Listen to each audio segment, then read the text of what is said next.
masa finalmente está concentrada ahí, una carga vertical aplicada en el centro, ¿cuánto deforma la viga? Y si ya saben ustedes cuánto se deforma una viga simplemente apoyada con una carga en el centro, pues dividen la fuerza entre el desplazamiento y ya tendrían la rigidez. Como ahí tienen también la masa, pues ya con eso calcularían la frecuencia como la raíz de la rigidez entre la masa. Entonces todos los problemas tienen que ver con calcular rigidez, masa, frecuencia, periodo. Eso, todo ese conjunto de ejercicios van con eso y la relevancia de ellos es que ustedes logren identificar cuándo están en serie y cuándo están en paralelo.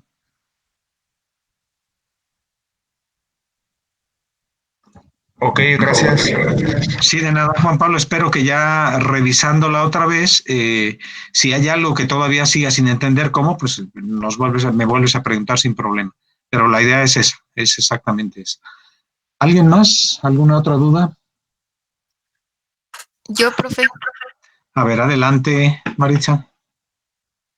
Le iba a preguntar, cuando hacemos la relación EI de la trave entre EI de la columna, ¿los EI de la columna va a ser sumado el de las dos columnas o solo una?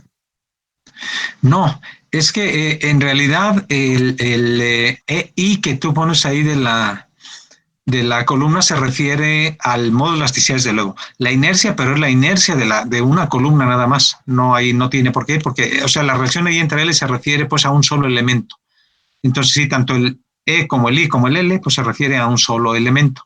Pero les digo, a final de cuentas, cuando están haciendo esa tarea que es la número 1, en el momento que ustedes eligen una sección transversal de columna, un modo de elasticidad y la longitud está dada ahí en lo que vimos, bueno, les dije que la escogieran, pero ya una vez que le escogen pues la longitud, la altura del marco, pues ya eso se vuelve una constante y como decía su compañero, lo único que van variando es, por ejemplo, la inercia de la trave, de forma que cada variación de la inercia de la trave, el E entre L, entre el otro E entre L, que es el de la columna, vaya modificando. Entonces, respondiendo, es solamente el de una columna. Ah, ok, gracias. Sí, de nada, Marista. ¿Alguien más?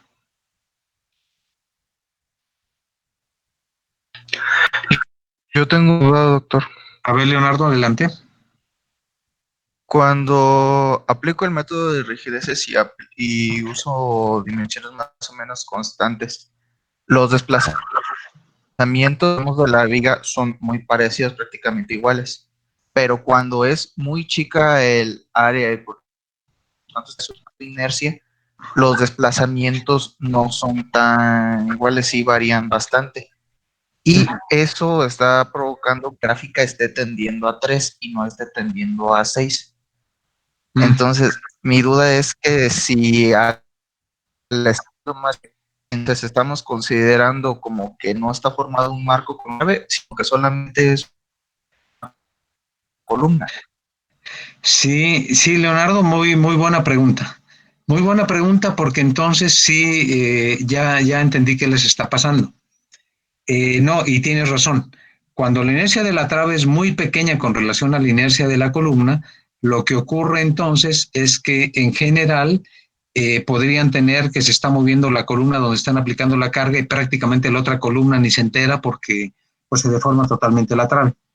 Entonces, lo que tienen que tener cuidado ahí es que cuando estén variando el I entre L de la trave, pues esté deformando lo mismo una columna que la otra prácticamente igual. Entonces, eso implica entonces que mejor háganle de otra forma. Como les digo, aquí lo relevante no es tanto el E o el I. Lo relevante es que la relación E entre L de trave entre I entre L de columna lo puedan variar en todo el intervalo para que lleguen de 6 a 24. ¿Qué solución le pueden dar aquí para que eso no les pase? Pues dejen una inercia de la trave de tal forma que esa inercia de la trave esté haciendo que más o menos se desplace lo mismo en un lado que en el otro lado de la trave y entonces modifiquen el E. O sea, lo que hagan que se haga muy pequeño además, sea el E o el L de la trave, lo que quieran. La idea pues es que el término E entre L sea muy pequeño. Si quieren, hagan muy pequeñito, muy pequeño, muy grande el E y ya no se metan con el I para garantizar que los desplazamientos en ambos lados de las columnas sean prácticamente iguales.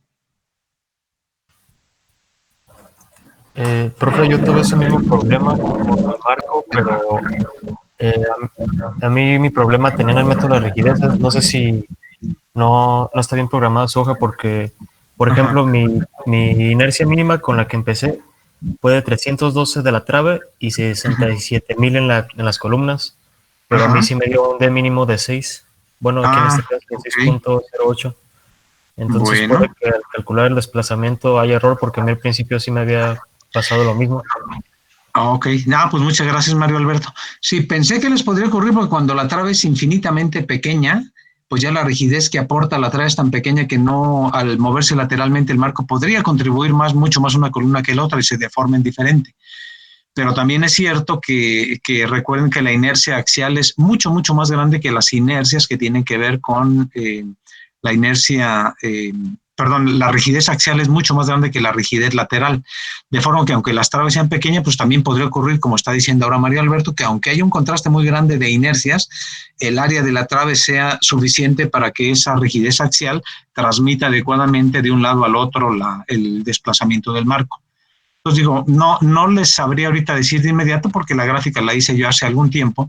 Y bueno, yo para evitarme ese problema, pues hice una hipótesis que es el suponer un diafragma rígido en la parte superior y de esa manera pues ya no tenía ningún problema. Pero por lo que dice Mario Alberto, entonces, Leonardo, creo que pues sí, el problema va a ser más bien de la hoja que estás utilizando para calcular la rigidez, porque ese contraste que ya habló Mario Alberto ya es altísimo y además ya está llegando al valor de 6. Quiere decir que con ese contraste tan alto que ya tiene de inercia de trave a las columnas que puso Mario Alberto, y aún con eso llega a 6, pues entonces sí me inclino a pensar que más bien hay algún error en tu hoja de cálculo, Leonardo. Dale una revisada y pues velo a ver qué pasa. Sí, muy bien, doctor. Muchas gracias. ¿Nombre de qué? ¿Alguna otra cosa? ¿Alguna otra duda, pregunta?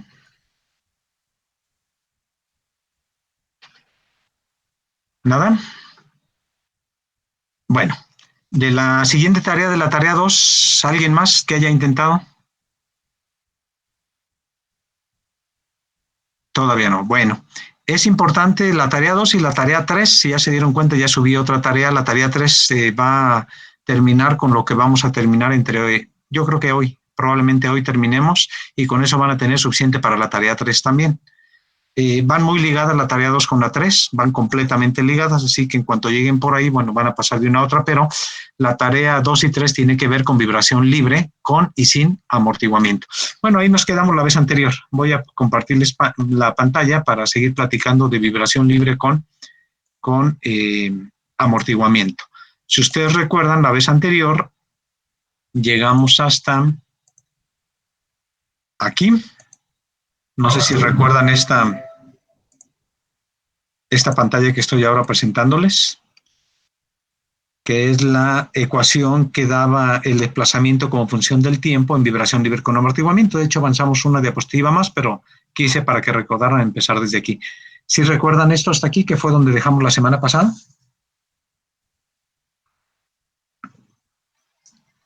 Sí.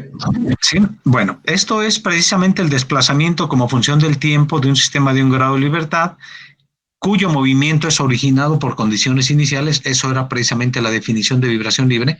El movimiento es originado por condiciones iniciales. ¿Qué condiciones iniciales? Pues un desplazamiento como este que está marcado aquí con valor de x0 y o una velocidad inicial.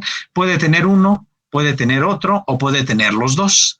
Pero el desplazamiento como función del tiempo de esa estructura, pues precisamente es e a la menos beta t por esto que tenemos aquí. Eso fue resolviendo la ecuación diferencial de segundo orden con coeficientes constantes no homogénea. Esto fue lo que llegamos en la clase anterior, lo resolvimos y llegamos a esto como solución.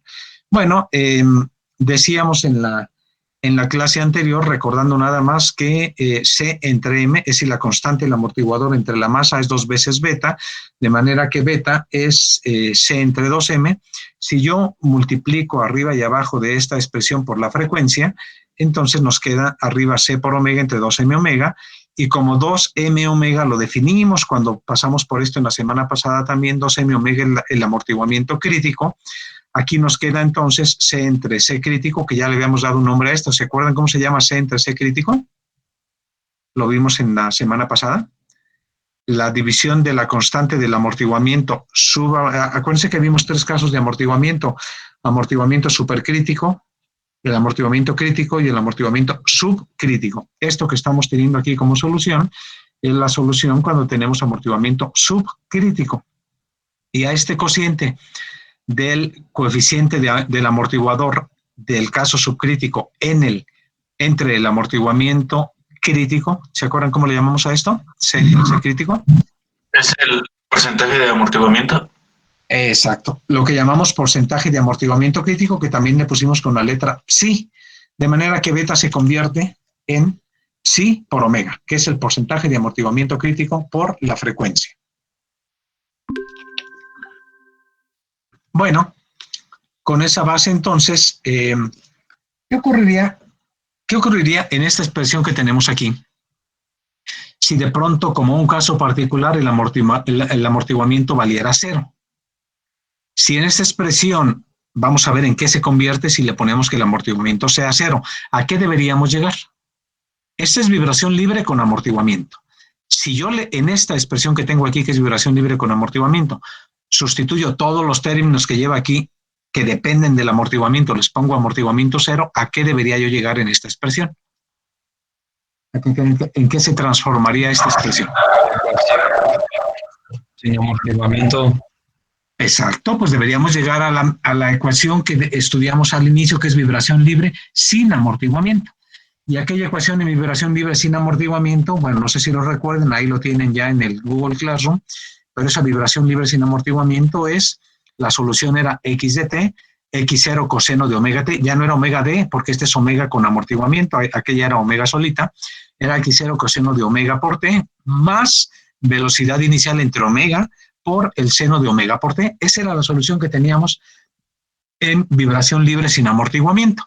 Bueno, vamos a ver si en esta expresión que tenemos aquí, al poner todos los términos que dependen del amortiguamiento, ponerle amortiguamiento 0, a ver si efectivamente llegamos a aquella que deberíamos. Vamos a ver. Bueno, aquí estoy repitiendo la ecuación. Recuerden que beta es igual a C entre 2m, de manera que si no hay amortiguamiento, la constante del amortiguador vale 0 y 0 entre 2 veces la masa da 0, de forma que aquí beta valdría 0. Luego, omega d es la frecuencia omega por la raíz de 1 menos el porcentaje de amortiguamiento crítico. Como el porcentaje de amortiguamiento crítico, como lo acabamos de ver, es C entre C crítico, quiere decir que omega d sería igual a ¿qué?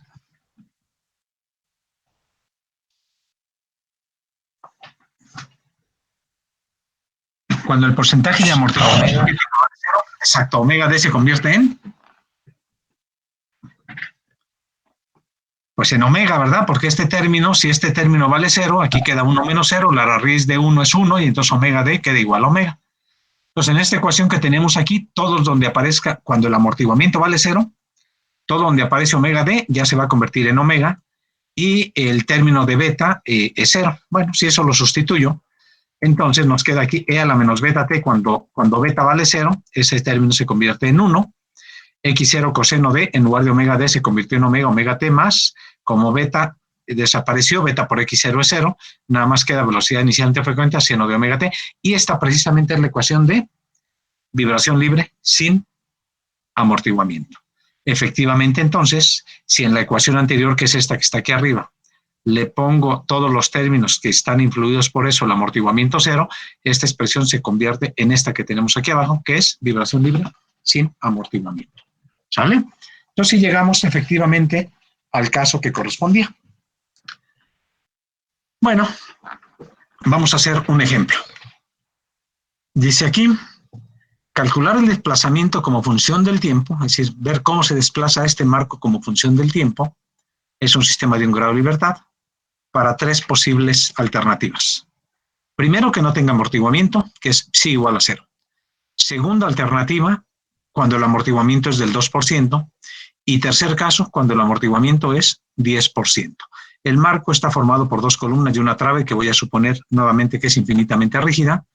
Tiene una carga uniformemente repartida de 2.5 toneladas por metro. La altura de la columna es de 3,5 metros. El ancho del marco, que sería la longitud de la trave, es de 6 metros. El F' es de 250, columnas de 45 por 45 y el desplazamiento inicial es de 5 centímetros, es decir, lo que hace que se mueva el marco va a ser estas condiciones iniciales, condición inicial de desplazamiento y también de velocidad. Bueno, pues vamos a resolverlo. Lo primero es encontrar por la frecuencia que tiene el marco, la frecuencia omega, el periodo que tiene el marco, pues eso lo vamos a obtener de inmediato. Bueno, el módulo de elasticidad sustituyendo este F'C es 14.000 raíz de 250, si ustedes hacen la operación, Esta multiplicación nos resulta 221.359 kilogramos sobre centímetro cuadrado. Conociendo el módulo de elasticidad y luego el momento de inercia, ya vamos a poder calcular la rigidez. Pero por lo pronto el momento de inercia, como es una sección cuadrada, sería 45 a la cuarta entre 12, lo que nos lleva a este resultado. ¿Y cuál es la rigidez de una columna que se le impide el giro en el extremo inferior y se le impide el giro en el extremo superior? ¿Cuál sea la rigidez lateral de la columna?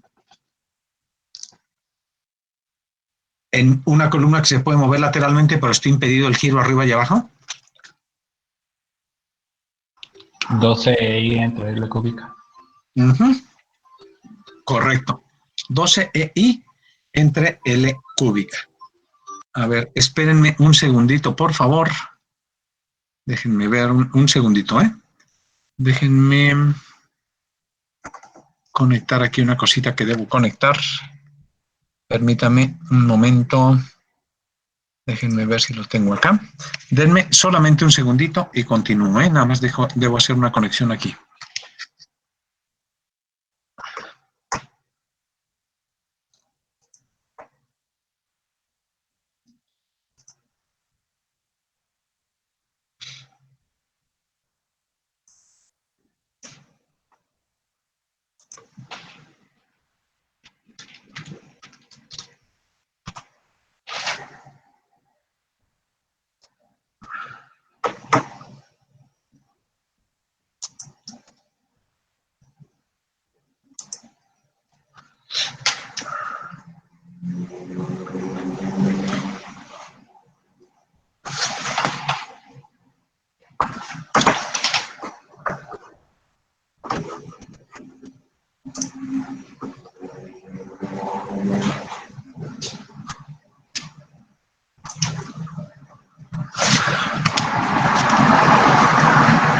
Bueno, ok, ya estoy aquí de vuelta. Bueno, les decía entonces, ya tenemos el momento de inercia. Me acaban de decir que la rigidez lateral de una columna impedida de rotar en la parte inferior y en la parte superior es precisamente 12EI entre L cúbica. Bueno, entonces eso significa que la rigidez del marco, dado que son dos columnas estando en paralelo, es 12i entre L cúbica más 12i entre L cúbica de la que sigue, y eso nos lleva a 24i entre L cúbica, que sería la rigidez del marco. Ya tengo aquí el módulo de elasticidad y momento de inercia, y sustituyendo valores, la longitud de la columna, fíjense, vale 350 metros en centímetros, porque todo lo estoy trabajando, tanto E como I, lo estoy trabajando en kilogramos y centímetros. Entonces la L la debo poner en centímetros, serían 350 al cubo. Haciendo esta operación nos lleva a que la rigidez del marco es de 342.25 kilogramos sobre centímetro. Teniendo la rigidez, el otro parámetro para calcular la frecuencia, pues es la masa. Y la masa, recuérdense que se calcula como el peso entre la gravedad. Aquí tenemos el peso en toneladas, era 2.5 toneladas por metro, lo que tenía de carga la trave. La carga total sería 2.5 por la longitud de la trave, que son 6 metros, y esto nos da un total de 15 toneladas. La masa, para tenerlo nuevamente en kilogramos, son peso total, 15.000, entre la gravedad 981, que nos da 1529 kilogramos segundo cuadrado sobre centímetro. Bueno, la frecuencia entonces es la raíz de K entre M, K que vale 42.000 que tenemos acá, entre la masa que es 1529, esta que tenemos aquí. Esto nos lleva a una frecuencia de 52.62 radianes por segundo. ¿Y se acuerdan cómo se relaciona frecuencia con el periodo? Que también ya lo hicimos en un caso anterior, ya los había comentado. ¿Cómo se relaciona la frecuencia circular que tenemos con el periodo? Bueno, se los recuerdo, la frecuencia con el periodo se relaciona a través del factor 2pi. El periodo es 2pi entre la frecuencia, o bien la frecuencia es 2pi entre el periodo. Entonces, lo único que los diferencia es la constante 2pi. Si ya calculé la frecuencia, el periodo con el que se va a estar moviendo esta estructura es 2pi entre la frecuencia que acabamos de calcular de 52.62. El periodo de vibrar con el que se va a estar haciendo cada ciclo de vibración este marco es de 0.12 segundos. Y la frecuencia, pues la estoy repitiendo aquí para resumir este resultado. Bueno, ya que tenemos esto es lo que llamamos ya conocer las características dinámicas del marco, que es conocer su frecuencia y su periodo de vibrar. Y ahora sí vamos a resolver cada uno de los tres casos que tenemos al inicio. El primero es sin amortiguamiento, el segundo es con amortiguamiento, con un amortiguamiento del 0%, que sería pues más bien sin amortiguamiento, y el tercero, que es un caso de segundo con un amortiguamiento de 2% y el tercero con un amortiguamiento del 10%. Entonces, esos tres casos los vamos a analizar empezando pues, con el primero, que es sin amortiguamiento. El primer caso que no tiene amortiguamiento, pues la respuesta está dada pues precisamente en vibración libre sin amortiguamiento. Vibración libre sin amortiguamiento es x0 coseno omega t más velocidad inicial entre frecuencia por el seno de omega t. Bueno, en este caso ya tenemos la frecuencia, tenemos las condiciones iniciales, que es el desplazamiento inicial y también la velocidad inicial, que son los datos que se dieron al inicio del problema, pues nada más sustituimos. El desplazamiento inicial era de 5 centímetros, el coseno de la frecuencia que acabamos de calcular es esta, más la velocidad inicial, que es de 90 centímetros sobre segundo, entre la frecuencia por el seno que tenemos aquí. Bueno, si yo quiero ver cómo se mueve ese marco como función del tiempo, pues lo único que tengo que hacer es graficar aquí, darles valores al tiempo y obtener x de t, y luego hacer una gráfica para ver cómo se está moviendo el marco, primero de izquierda a derecha, luego de derecha a izquierda, cómo se vaya vibrando el marco por efecto de esas condiciones iniciales. Primero vamos a ver, para recordar lo mismo que hemos hecho anteriormente, vamos a ver cómo parte la gráfica que vamos a hacer. Cuando el tiempo es igual a 0, ¿cuánto vale x de t? A ver, vean la ecuación y díganme, cuando el tiempo es igual a 0, ¿cuánto vale x de t?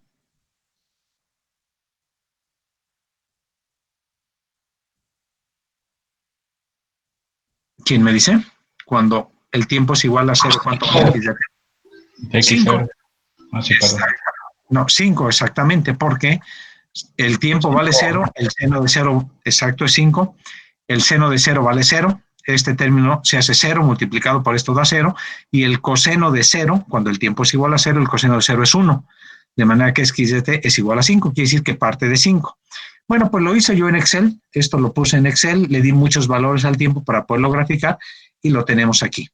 Es decir, es una gráfica en la que empieza en 5. Si se dan cuenta que aquí estoy empezando en 5, esto que le estoy poniendo aquí con el apuntador es 5. Pero fíjense que empieza en 5 y crece un poquito más, quiere decir que llega a un valor máximo mayor que 5. ¿Por qué crece el desplazamiento después de que le ponemos un desplazamiento inicial de 5? ¿Por qué crece un poco más y luego ya empieza a irse a oscilar a un mínimo, a un máximo, un mínimo, un máximo? ¿Por qué crece a un valor mayor que 5? ¿Quién me dice, por favor? Por la velocidad que se le da al principio. Exactamente, eso lo habíamos visto ya también, que cuando tiene un desplazamiento inicial, pero se da también una velocidad inicial, que en este caso es de 90. Fíjense bien que el 90 se dio en los datos que les di con el mismo signo que es el de 5. Quiere decir que el 90 se aplica en el mismo sentido, en la misma dirección y sentido en que se están aplicando el desplazamiento inicial de 5. Por eso esto crece. Crece de 5, se le aplica una velocidad en el mismo sentido que se había desplazado de 5, y entonces el 5 hace que crezca un poquito por la velocidad inicial y llega a un valor mayor, que es 5.28. Si yo quisiera, digo, esta la grafiqué con Excel, ahí lo tienen ustedes, este periodo, punto 1194, es 2pi entre la frecuencia, 2pi entre 52,62 es el periodo de punto 1194. Si yo quisiera saber este 528, lo pueden ver en Excel, si le dan valores al tiempo y lo llevan, van a encontrar que ahí se va a graficar de 528 hasta menos 528 y así va a estar oscilando. Pero si numéricamente lo quiero calcular el 528, ¿cómo saco el máximo de esta función? ¿Cómo se obtiene el máximo para encontrar precisamente el 528 numéricamente? No gráficamente, sino numéricamente. ¿Cómo le hago?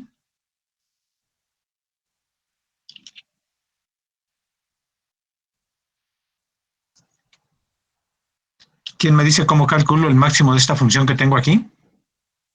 ¿Cómo calculo x máxima, teniendo aquí x de t?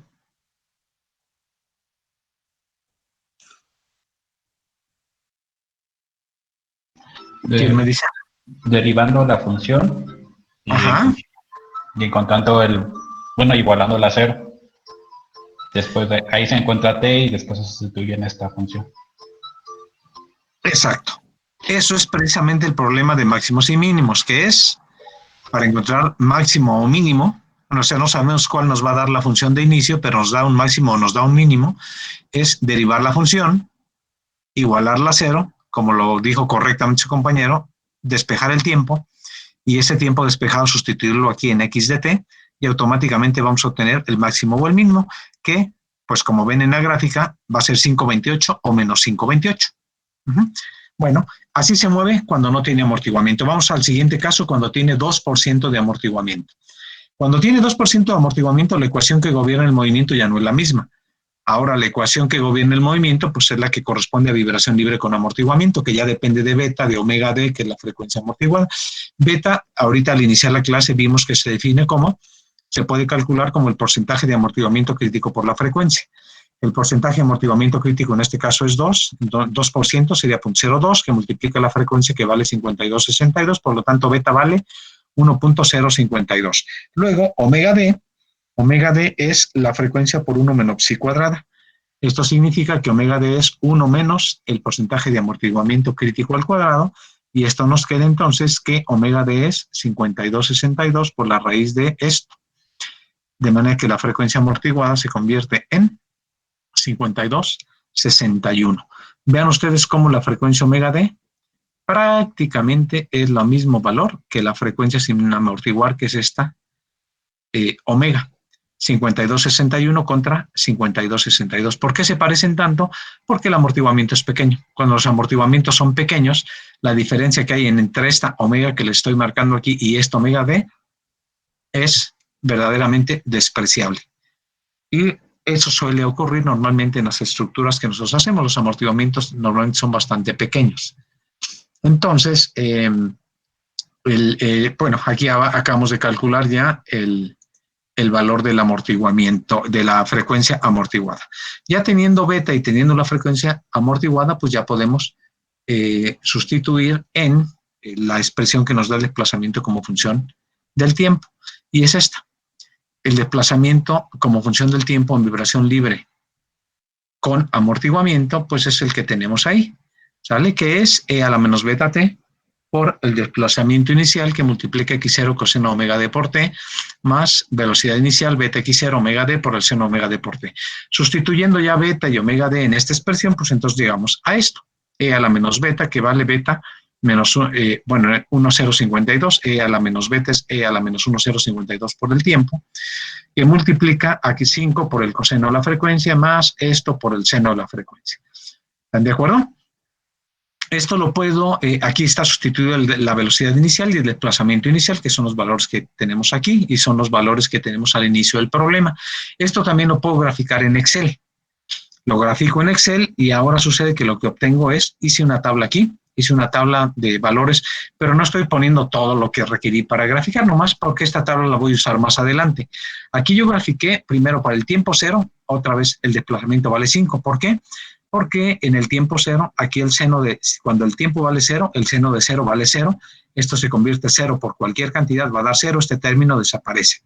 El coseno de 0 es 1, y entonces aquí queda nada más 5. Dentro de todo este paréntesis rectangular nomás queda 5. Y e a la menos cualquier cantidad por el tiempo, cuando el tiempo vale 0, este término se convierte en 1. De manera que x de t queda igual a 5. Cuando el tiempo es igual a 0, x de t vale 5. ¿Sale? Luego, les dije que llega, en el caso anterior, vimos que llega a 5,28 un instante después, aquí lo voy a ver otra vez la figura anterior, un instante posterior al cuando inicia el tiempo cero, de inmediato llega al 5,28 acá, cuando no tenía amortiguamiento. Bueno, el tiempo que transcurrió desde aquí de 0 para llegar a ese máximo, lo calculé y es de 0.005, por eso en el siguiente caso estoy evaluando el primer tiempo para 0.005, que fue lo que tuvo que transcurrir para llegar al valor máximo cuando no tenía amortiguamiento. Como quiero hacer una gráfica en la que se comparen los resultados de cuando no tiene amortiguamiento con los que sí tiene amortiguamiento, pues voy a evaluar para ese tiempo. El tiempo de 0.005, aquí resulta, al sustituir el tiempo de 0.005, resulta 5.27. Y luego, fíjense en esto, a ver quién me contesta, por favor. En esta figura, yo evalué para 0.005 y es este punto que está aquí. ¿Cuánto tiempo transcurre de aquí para llegar luego al mínimo? ¿Qué tiempo tiene que transcurrir de aquí, de este máximo, para llegar al mínimo acá? ¿Cuánto debe ser en tiempo? A ver quién me dice, por favor. ¿Cuánto transcurre? A ver, Pues es la mitad, ¿no? De ese tiempo que está ahí de 0.1194. ajá, la mitad del periodo, ¿sale? Sí. Entonces, si esto era .005 lo que tenía que transcurrir para llegar al máximo, si yo le sumo la mitad del periodo, voy a llegar al mínimo. Y si le vuelvo a sumar la mitad del periodo, voy a llegar al máximo. Y si vuelvo a sumar la mitad del periodo, voy a llegar al mínimo. Bueno, por eso la gráfica que hago acá cuando tiene amortiguamiento fui variando cada medio periodo. Entonces, aquí lo que hago es luego le sumo medio periodo y así me voy y son los valores que tienen ahí, ¿sale?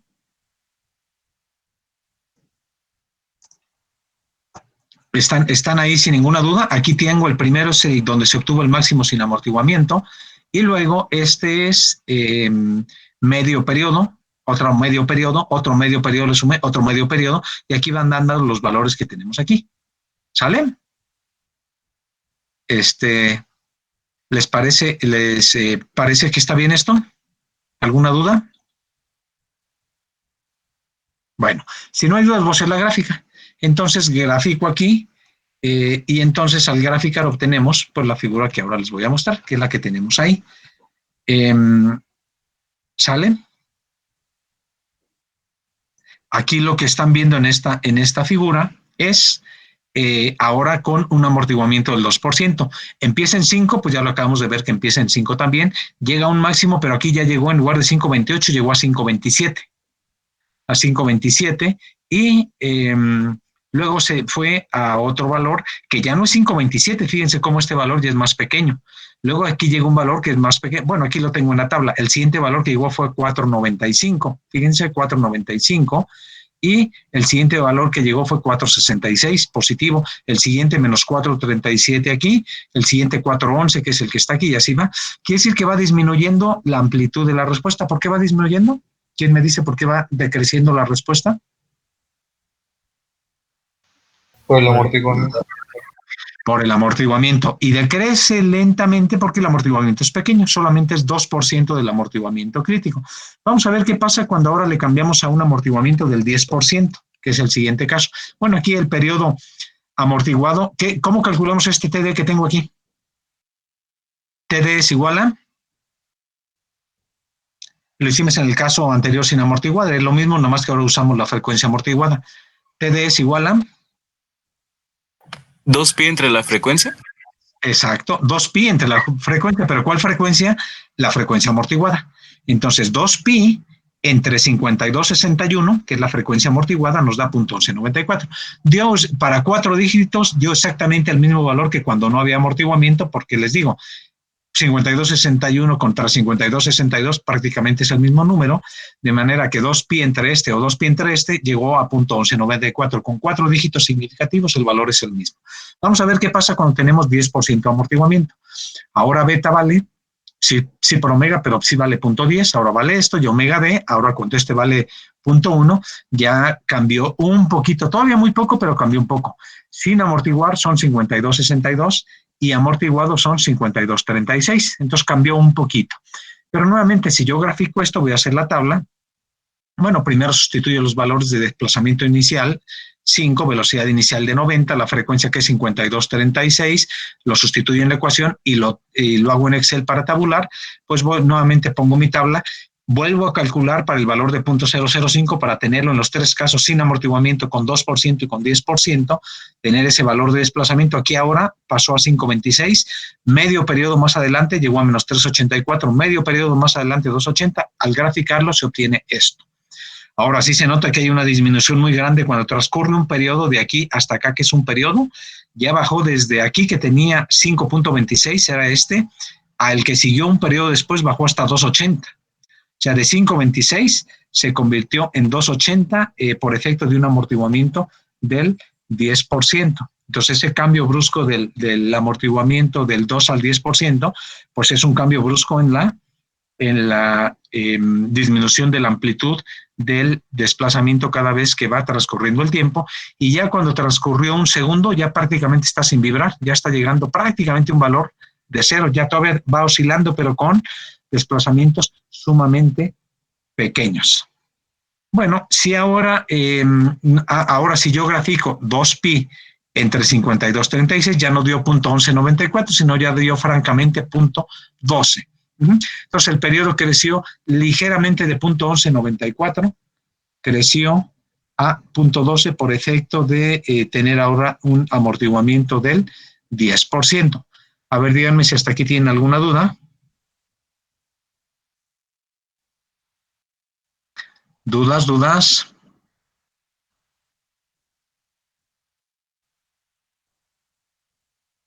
¿Nadie?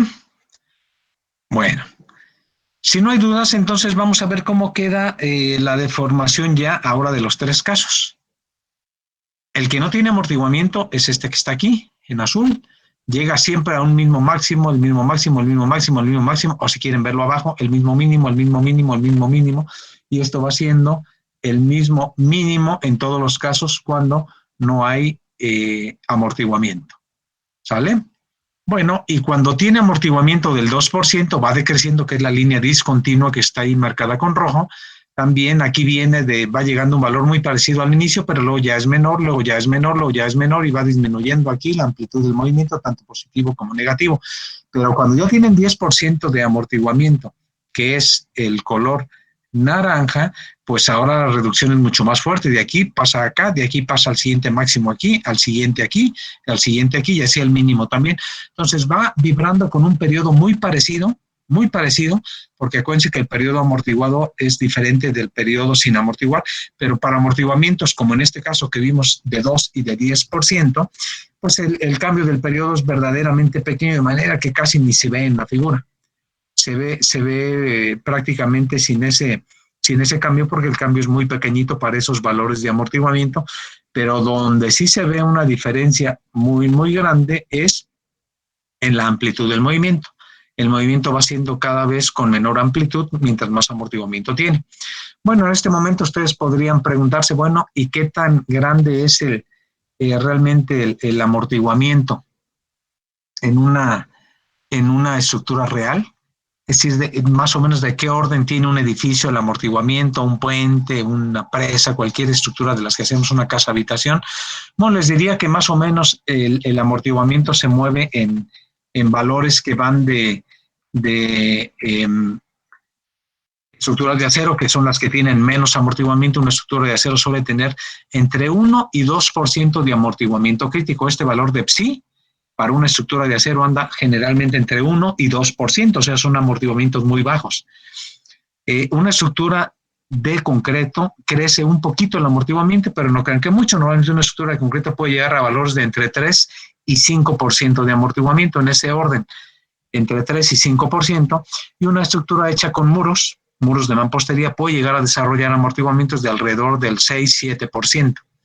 Entonces, digamos que los valores más altos de amortiguamiento que suelen tener los edificios, casas, habitación que construimos, andan desde valores desde el 7% hasta un mínimo del 1%, yendo en esa forma que les estoy comentando ahora. El valor más pequeño, una estructura de acero; el valor intermedio, una estructura de concreto; y el valor más alto de amortiguamiento, pero también un amortiguamiento que no son muy altos, les digo que alrededor del 7%, una estructura de mampostería. ¿Sale? Más o menos de ese orden andan los amortiguamientos en estructuras reales. O sea que este 10% para una estructura real ya sería un valor grande, porque los valores más grandes, digo, andamos con alrededor de 7%. Por este 2% bien podría estar representando una estructura de acero. Díganme, por favor, si hasta aquí tienen alguna duda. Sí, ¿cómo se me fue el internet? Ya no escuché cómo calcular el punto máximo. Sí, la distancia máxima de desplazamiento. El desplazamiento máximo parte como encontrar el máximo de cualquier función que ustedes conocen cómo varía en el tiempo. Aquí nosotros tenemos esta ecuación general, esta que tenemos aquí. Y esta expresión lo que les da es el desplazamiento como función del tiempo. Le da a ustedes un tiempo y les da x de t, les da otro tiempo y obtienen x de t. ¿Cómo obtienen el valor máximo de x de t? Pues les dije, más bien lo dijo uno de sus compañeros cuando pregunté, que lo obtienen con el problema de máximos y mínimos, que consiste en derivar esta ecuación, igualarla a 0, despejar el tiempo, y ese tiempo que despejan de ahí lo sustituyen aquí y automáticamente les va a dar el máximo o el mínimo de la función. Entonces el proceso máximo mínimo es derivar la función, igualarla a cero, despejar el tiempo y luego sustituir el tiempo aquí. Así, de esa manera. Sí, Gracias. sí, de nada. ¿Alguna otra pregunta?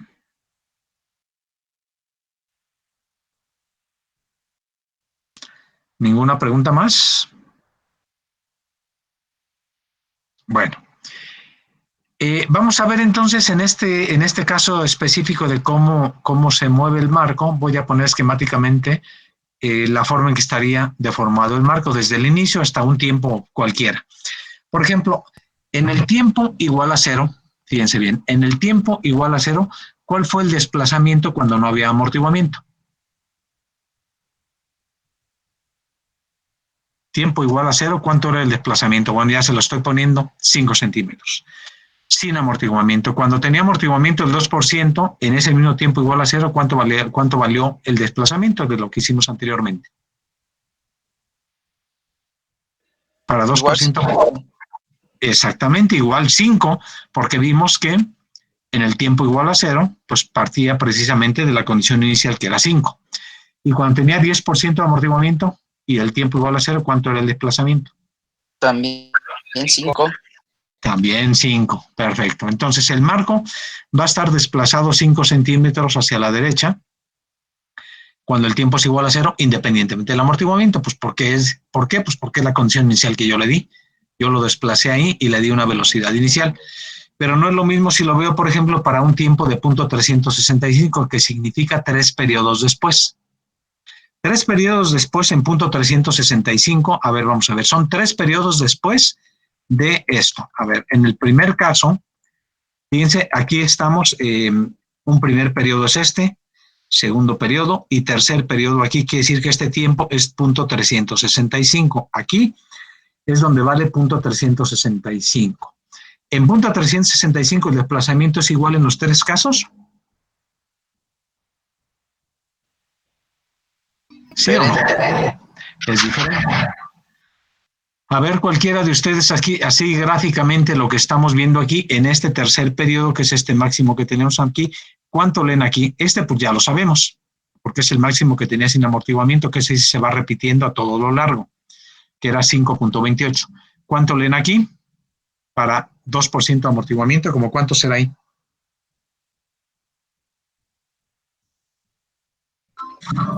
$3.7. Bueno, ahorita vamos si le atinaste. ¿Y aquí cuánto le lees?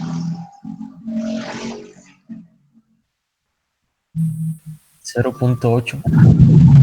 0.8, perfecto. Vamos a ver si le atinaste. Aquí es 5, 3.7, casi, mira, 3.62. Y para el otro, pues sí, 0.8, mira, exactamente. Es decir, fíjense, cuando han transcurrido 0.365 segundos, cuando ha transcurrido este tiempo, cuando no tiene amortiguamiento, el marco tiene 5 centímetros de deformación, pero cuando tiene 2% de amortiguamiento, estamos con un desplazamiento máximo de 3.62, y cuando ha transcurrido ese mismo tiempo, pero tiene 10% de amortiguamiento, el desplazamiento es de 0.791. Entonces ya se estarán dando cuenta ustedes la importancia que tiene el amortiguamiento en la vibración de las estructuras. A mayor amortiguamiento, pues la estructura se va deteniendo cada vez más rápido. Con 2% de amortiguamiento, cuando transcurrió este tiempo de 0.365, ya los 5 se habían reducido a 3, pero una estructura que tuviera en lugar de 2%, 10%, sucede que en ese mismo tiempo transcurrido, pues en lugar de ser de 3.62, ya está en 0.79. O sea, a mayor amortiguamiento, la reducción de la respuesta es mucho mayor. Y por eso es tan importante el amortiguamiento en las estructuras, extraordinariamente importante. ¿Sale? ¿Dudas hasta aquí? ¿Dudas? ¿Ninguna? Bueno, son 11:48. Vamos a dar 8 minutos, vamos a dar... no, todavía no. Bueno, sí, mejor sí, para de una vez para empezar con otra cosa. A las 11:58, para que sean los 10 minutos que siempre damos de receso, 11:58 empezamos nuevamente, ¿sale? 11:58, así que si quieren descansar un poquito, 10 minutos, y a las 11:58 en punto retomamos. A ver, dudas, ninguna. Bueno, entonces descansen un momento, 11:58, retomamos para continuar.